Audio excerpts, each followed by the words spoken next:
अस्सलाम वालेकुम नाजरीन, गुमशुदा कोहपेमाओं की तलाश की कोशिशें। अली सदपारा के दो रिश्तेदारों का अपने अजीज की तलाश के लिए केटू जाने का फैसला।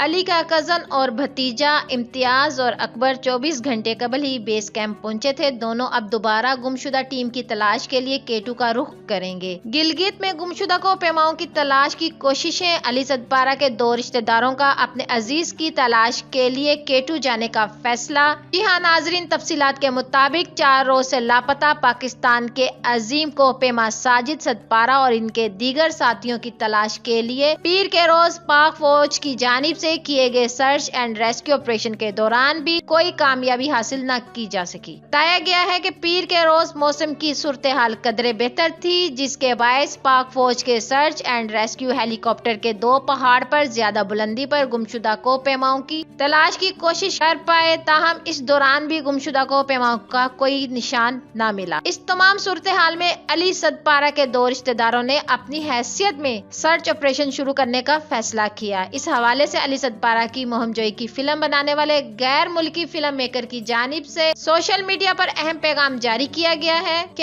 अली सदपारा की मुहिमजोई के दौरान इनके बहादुर कजन और भतीजे इम्तियाज और अकबर ने भी इनकी मदद की थी। ये दोनों बहादुर इंतहाई बासलाहियत कोहपेमा अली सदपारा के बेटे साजिद को लेकर 24 घंटे कबल ही बेस कैंप वापस पहुंचे थे। अब इन दोनों कोहपेमा इम्तियाज और अकबर ने फैसला किया है कि वो अली सदपारा और इनके साथियों की तलाश के लिए खुद केटू पर जाएंगे। दूसरी जानिब पाक फौज के शुबा ताल्लुकात आमा के सरबराह मेजर जनरल बाबर इफ्तिखार ने भी अहम पैगाम जारी किया है। मोहम्मद अली सदपारा से मुतल्लिक इन्होंने कहा कि कोहपेमा मोहम्मद अली सदपारा कौम के हीरो और असासा हैं। हमारी दिल से दुआ है कि मोहम्मद अली सदपारा खैरियत से हो। इन्होंने ये भी कहा है कि मोहम्मद अली सदपारा की तलाश के लिए पिछले 2 दिन से ऑपरेशन जारी है। आज भी मोहम्मद अली सदपारा की तलाश के लिए रेस्क्यू मिशन भेजा गया है। कोशिश की जा रही है कि किसी तरह मोहम्मद अली सदपारा तक पहुंचा जा सके। केटू की बुलंदी मौसम बहुत बड़ा चैलेंज है, हम पूरी कोशिश कर रहे हैं। मेजर जनरल बाबर इफ्तिखार का कहना है कि अली सदपारा गुज़श्ता 72 घंटे से लापता हैं। नाजरीन, इस वीडियो को लेकर आपकी क्या राय है? अपनी कीमती राय का इजहार नीचे कमेंट सेक्शन में जरूर करिएगा और वीडियो को लाइक करने के साथ साथ हमारे चैनल को भी सब्सक्राइब कर दीजिएगा ताकि लेटेस्ट अपडेट सबसे पहले आप लोगों तक पहुंच सके। मिलते हैं किसी अच्छी नेक्स्ट वीडियो के साथ। अपना ढेर सारा ख्याल रखें। अल्लाह निगहबान।